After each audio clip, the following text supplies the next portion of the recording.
பீகாருடைய 2 கட்ட தேர்தலும் முடிந்திருக்கிறது. இதில் எக்ஸைட் போல் வெளியாக இருக்கின்றன.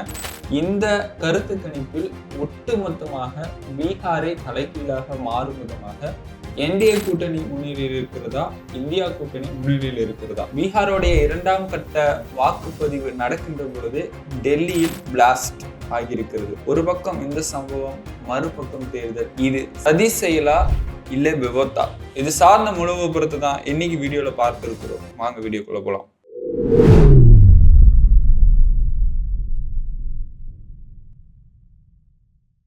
கோபாசை நண்பர்களுக்கு வணக்கம். நான் உங்கள் சின்னா. இது அரசியல் களம். தொடர்ந்து பேசுவோம், உண்மையை உறக்க சொல்வோம். நம்முடைய சேனலை மறக்காம சப்ஸ்கிரைப் பண்ணிக்கோங்க. இந்திய அரசியலில் தொடர்ந்து நடக்கக்கூடிய முக்கியமான செய்திகளை தொடர்ந்து நம்ம தொகுத்து வழங்கி கொண்டிருக்கிறோம். உங்களுடைய ஆதரவுகள் நம்முடைய சேனலுக்கு மிகவும் தேவை. அதனால இந்த வீடியோ ஃபுல்லா பார்த்துட்டு உங்களுடைய கருத்துக்களை மறக்காம கமெண்ட் பாக்ஸ்ல தெரிவிச்சிருங்க. இந்திய அரசியலிலேயே பெரும் மாற்றத்தை ஏற்படுத்தக்கூடிய ஒரு தேர்தலா இருந்தது எந்த தேர்தல்னா பீகார் உடைய தேர்தல் தான். டபுள் என்ஜின் கே சர்க்கார் இம்முறையும் ஆட்சியை அமைக்குமா அப்படிங்கிறது எல்லாமே குழப்பத்துல இருக்கு.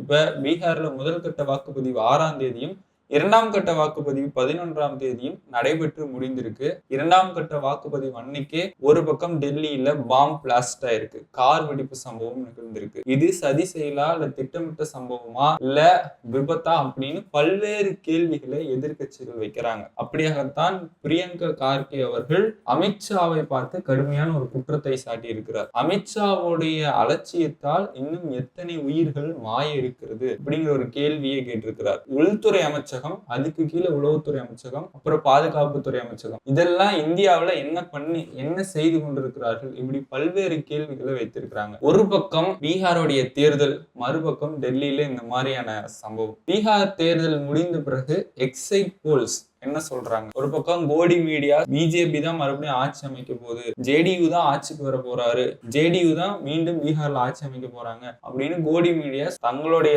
ஊடகங்கள்ல எந்தெந்த தொகுதிகள்ல காங்கிரஸ் முன்னிலையில் இருக்கும், மற்ற தொகுதிகள்ல பாஜக முன்னிலையில் இருக்கும், இது ரெண்டையுமே போடுறதுதான் ஊடகத்துடைய கடமை. ஆனா எந்தெந்த தொகுதிகள் எல்லாம் பாஜக முன்னிலையில் இருக்குதோ அதை மட்டும் போட்டு மறுபக்கம் மறைத்திருக்கிறாங்க அப்படிங்கிற ஒரு உண்மையும் வெளியாயிருக்கு. இப்ப நம்ம பார்க்கலாம். முதல்ல இந்தியா டுடேயோடைய கருத்து கணிப்பு படி, அதாவது as per axis my India, அந்த கருத்து கணிப்புகள் என்ன சொல்றாங்கன்னா, மகா கண்பந்தன் என்று அழைக்கக்கூடிய இந்தியா கூட்டணிக்கு கிட்டத்தட்ட 136ல இருந்து 161 சீட்ஸ் வரையும் வெற்றி பெறுவதற்கான வாய்ப்புகள் இருக்குங்கிறாங்க. அதே என்டிஏ கூட்டணிக்கு 69ல இருந்து 91 சீட்ஸ் வரைக்கும் வரும்னு இவங்க தான் முதல்ல இந்த கருத்து கணிப்பை வெளியிட்டு இருக்கிறாங்க. ஆனா ஒரு சில ஊடகங்கள் இந்தியா கூட்டணி முன்னிலையில் இருப்பதாகவும், பல ஊடகங்கள் என்டிஏ கூட்டணி முன்னிலையில் இருப்பதாகவும் சொல்லி இருக்கிறாங்க. அதுவும் இந்திய வரலாற்றிலேயே 2ஆம் கட்ட வாக்குப்பதிவு 67.14% அங்க எல்லாரும் ஓட்டு போட்டிருக்கிறாங்க அப்படின்னு சொல்றாங்க. இப்படி சொல்லுகின்ற பொழுது இந்த எஸ்ஐஆரையும் நம்ம இதுல பார்க்க முடியுது. அதாவது ஞானேஷ்குமார் சொல்றாரு, எஸ்ஐஆர் நடத்துனதுனாலதான் போலி வாக்காளர்கள் எல்லாம் நீக்கப்பட்டு உண்மையான வாக்காளர்கள் எல்லாம் ஓட்டு போட்டிருக்கிறாங்கன்னு சொல்றாங்க. அப்ப எப்படி மற்ற மாநிலங்கள், ஹரியானா, பஞ்சாப் போன்ற மாநிலங்கள்ல இருந்து 4 ஸ்பெஷல் ட்ரெயின் அனுப்பி பாஜக காரர்களே டிக்கெட் போட்டு கொடுத்து அந்த கொடியை தன்னுடைய கழுத்துல போட்டுக்கிட்டு ஓட்டு போட வந்தாங்க. அதை கபில் சிபில் கடுமையான வாதம் வச்சாரு. தேர்தல் ஆணையம் ஏன் அவங்க மேல நடவடிக்கை எடுக்காம இருக்கிறாங்க? இதெல்லாம் ஒரு பக்கம் இருந்தாலும் இப்போ எக்ஸைட் போல் கருத்து கணிப்புகள் என்ன சொல்றாங்க? நம்ம தேர்தலோட ரிசல்ட் நவம்பர் 14 வந்துருங்க. அன்னைக்கு நம்ம தெரிஞ்சுக்கலாம் பீகாரில் வாகை சூட போகிற நபர் யாரு. முதல் கட்ட தேர்தல் வாக்குப்பதிவு நடந்தது இல்ல, அதுல எல்லாருமே சொல்றாங்க தேஜஸ்வி அவர்களுக்கு தான் ஓட்டு போட்டிருக்கிறோம். முதல் கட்ட வாக்குப்பதிவுல எத்தனை பேர் ஓட்டு போட்டிருக்கிறாங்க? 64.46% பேர் வாக்கு போட்டிருக்கிறாங்கன்னு தேர்தல் ஆணையம் அபிஷியலா அந்த டேட்டாவா அறிவித்திருந்தாங்க. அதற்கு பிறகு ஒரு நாள் கழித்து மறுபடியும் எத்தனை பேர் 65% கிட்ட வாக்கு போட்டிருக்காங்கன்னு சொல்றாங்க. மொத்தமா பீகாருடைய வரலாற்றிலேயே 2.5 லேக் ஓட்டர்ஸ் புதுசா, அதாவது அதிகமா வாக்கு போட்டிருக்கிறாங்கன்னு சொல்றாங்க. அப்ப அவங்கெல்லாம் கள்ள ஓட்டு போட்டாங்களா இல்ல உண்மையாலுமே ஓட்டு போட்டாங்களா அப்படிங்கிறதுல ஒவ்வொன்றா வெளியில வந்துட்டு இருக்கு. இதற்கு மத்தியில தான் பீகார்ல விவிபி பேட் ஸ்லிப்ஸ் எல்லாமே ஒரு சட்டமன்ற தொகுதியில குப்பையில கடந்துச்சு. அதுவும் ஆர்ஜேடிக்கும் மற்ற கட்சிகளுக்கு போட்ட ஓட்டோடைய ஸ்லிப்பு தான் கடந்ததா கண்டு அறிந்திருந்தாங்க. அவங்க மேல எஃப்ஐஆரும் போட்டிருக்காங்க, நடவடிக்கை எடுக்கப்படும் சொல்லியிருக்காங்க. அதை நம்ம பொறுத்து இருந்து பார்ப்போம். இப்ப ஆங்கில ஊடகங்கள் என்னென்ன கருத்து கணிப்புகளை வைக்கிறாங்க அப்படின்னு பார்த்தோம்னா, டைம்ஸ் டைம்ஸ் நவோடைய சி ஓட்டர்ஸ் கருத்து கணிப்பு என்டிஏ கூட்டணி வந்து 116 சீட்டை பிடிக்கும், மகாகண்மன் 120 சீட்டு தான் பிடிக்குங்கிறாங்க. நியூஸ் 18 சாணக்கியா கருத்து கணிப்பானது மகாகண்மன் கூட்டணி 180 சீட்டு பிடிக்கும், என்டிஏ கூட்டணி 102 சீட்டு தான் பிடிக்குங்கிறாங்க. அதுக்கப்புறம் மேட்ரிஸ் IANS உடைய கருத்து கணிப்புப்படி என்டிஏ கூட்டணி 147 சீட்டு பிடிக்கும், ஆனா மகாகண்மன் வெறுமனே 70-90 சீட்டு தான் பிடிக்கும். பாஜக தான் மறுபடியும் அந்த ஆட்சியை அமைக்கும் அப்படிங்கிற மாதிரி சொல்லியிருக்கிறாங்க. கிளியரா இந்த கருத்து கணிப்பு வச்சு பார்க்கும்போது என்டிஏ கூட்டணி தான் மெஜாரிட்டி இருக்கு, தேஜஸ்வி அவர்களுக்கு மைனாரிட்டி வாக்குகள் தான் போயிருக்கு அப்படிங்கிற மாதிரி கருத்துக்கள்லாம் சொல்லியிருக்காங்க. ஆனா பீப்புள் பிளஸ் போன்ற இது எல்லாமே வட இந்திய ஊடகங்கள் கோடி மீடியாஸ் அப்படின்னு எதிர்கட்சிகள் குற்றம் சாட்டுறாங்க. கோடி மீடியாஸ் இருந்தாலுமே இந்த தொகுதிகள்ல இவங்கெல்லாம் முன்னிலையில இருக்கிறாங்க அப்படின்னு போடலாம். காங்கிரஸும் பல தொகுதிகளில் முன்னிலையில இருந்தாங்க, அதெல்லாம் போடல.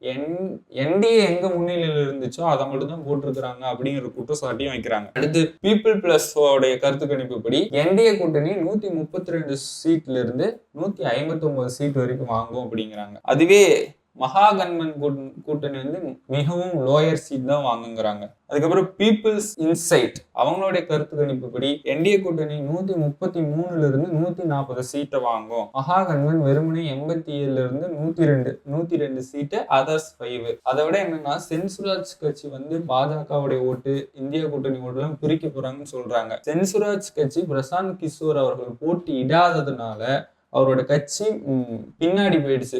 வெறுமனே 1 இருந்து மேக்சிமம் 2 சீட்டு தான் வெல்லுவாருங்கிறாங்க. அப்ப இந்த தேர்தலில் மும்முனை போட்டின்னாங்க, ஆனா சென்சுராஜ் வந்து பின்னுக்கு தள்ளப்பட்டார் அப்படிங்கிறது தான் பார்க்கப்படுகிறது. இந்தியா கூட்டணியா இல்லை என்டிஏ கூட்டணியா, யாரு பீகாரில் ஆட்சி அமைக்க போறாங்கன்னு தெரியல. நவம்பர் 14 நம்ம பொறுத்திருந்து பார்ப்போம் பீகாரில் வெற்றி வாகை சூடக்கூடிய அந்த நபர் யாருன்னு. இப்ப கோடி மீடியா செய்திருக்கக்கூடிய ஒரு சின்ன சின்ன விஷயங்களை பத்தி பார்க்கலாம். இந்த பீகாரோடைய எக்ஸிட் போல்ஸ் ஒரு பக்கம் போட்டுட்டு இருக்கிறாங்க, லெஃப்ட் சைடு போடுறாங்க. அதாவது கோடி மீடியாஸ்ல மிக பிரபலமான ஒரு ஆங்கரா இருக்கக்கூடியவங்க தான் ரவிக்குமார். அவங்க ஷோ ஹோஸ்ட் பண்றாங்க. என்னன்னு சொல்றாங்கன்னா பாஜக தான் பீகார்ல மறுபடியும் ஆட்சி அமைக்க போகுதுன்னு ஒரு பக்கம் எக்ஸிட் போலும், மறுபக்கம் டெல்லியில அந்த பிளாஸ்டான சம்பவத்தையும் போடுறாங்க. இதை எதிர்கட்சிகள் கடுமையான குற்றத்தை சாட்டி இருக்கிறாங்க. என்னன்னா எப்பப்பெல்லாம் தேர்தல் நடக்குதோ அப்பப்ப மட்டும் எப்படி இந்த மாதிரி குண்டு வெடிப்பு சம்பவம் நடக்குது, கார்ல இருந்து எப்படி வெடிச்சிருக்காங்க, அதுவும் டெல்லியில அமித்ஷா மோடி அவர்களுடைய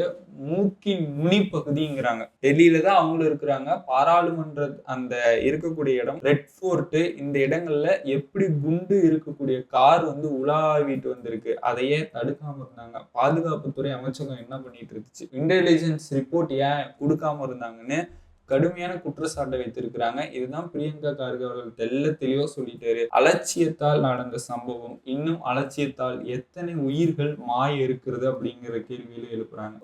இதை வந்து தேஜஸ்வி அவர்கள் ஆர்ஜேடி கட்சியினர் எப்படி குற்றம் சாட்டுறாங்கன்னா, பீகார்ல ஏற்கனவே பல சம்பவங்கள் நிரம்பி இருக்கு. ஒரு பக்கம் ஓட்டர் லிஸ்ட்ல இருந்து தூக்கிட்டாங்க, இன்னொரு பக்கம் விவிபி பேட் ஸ்லிப் எல்லாம் குப்பையில கிடக்கு. பீகார் மக்களுடைய உணர்வுகளை தூண்டி அந்த குற்றங்களை எல்லாம் மறைக்கிறதுக்காக தான் இப்படி ஒரு சம்பவம் நடந்ததுன்னு எதிர்கட்சிகள் குற்றம் சாட்டுறாங்க. ஏன்னா பீகார்ல நடக்கக்கூடிய தேர்தலே மோசடி நடக்குது, பீகாரோடைய மக்களுடைய வாக்குகள் திருடப்படுறாங்கன்னு எதிர்கட்சிகள் கடுமையான குற்றச்சாட்டை வைத்திருந்தாங்க. அங்க இருக்கக்கூடிய மக்கள் எல்லாமே இது புரிந்து கொண்டு விழிப்புணர்வுடன் செயல்பட்டதா தெரிவிக்கப்படுகிறது அங்க இருக்கக்கூடிய ஊடகங்கள். அப்படி இருக்கின்ற பட்சத்துல இப்ப பீகார்ல தேர்தல், ஏன்னா அங்க இருக்கக்கூடிய எம்எல்ஏ எம்பிஸ் எல்லாம் பீகார் தேர்தல் அன்னைக்கு போயிருக்கிறாங்க. பீகாருடைய துணை முதல்வர் போனதுக்கே செருப்பால அடிச்சதும், சாணி முக்கி காரில் அடிச்சதும், ஓட்சோரி வாக்கு திருடர்கள் வெளியேறுங்க அப்படின்னு திட்டுன சம்பவங்கள் எல்லாம் ஊடகத்துல மிக பிரபலமா போயிட்டு இருந்துச்சு. அப்படி இருக்கிற பட்சத்துல பீகார் மக்களே பாஜகவுக்கு எதிராக கொந்தளிக்கிறாங்க,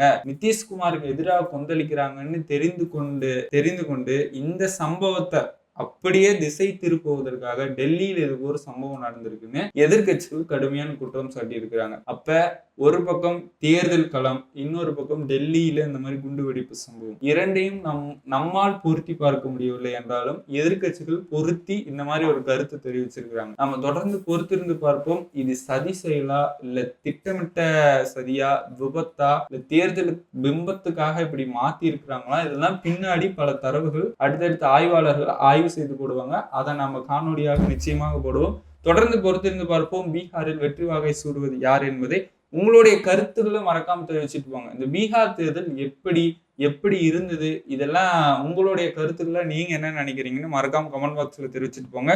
இன்னும் ஒரு அரசியல் களத்தில் நான் உங்களை சந்திக்கிறேன். அதுவரையும் உங்களிடமிருந்து விடைபெறுவது நான் உங்கள் சின்னா.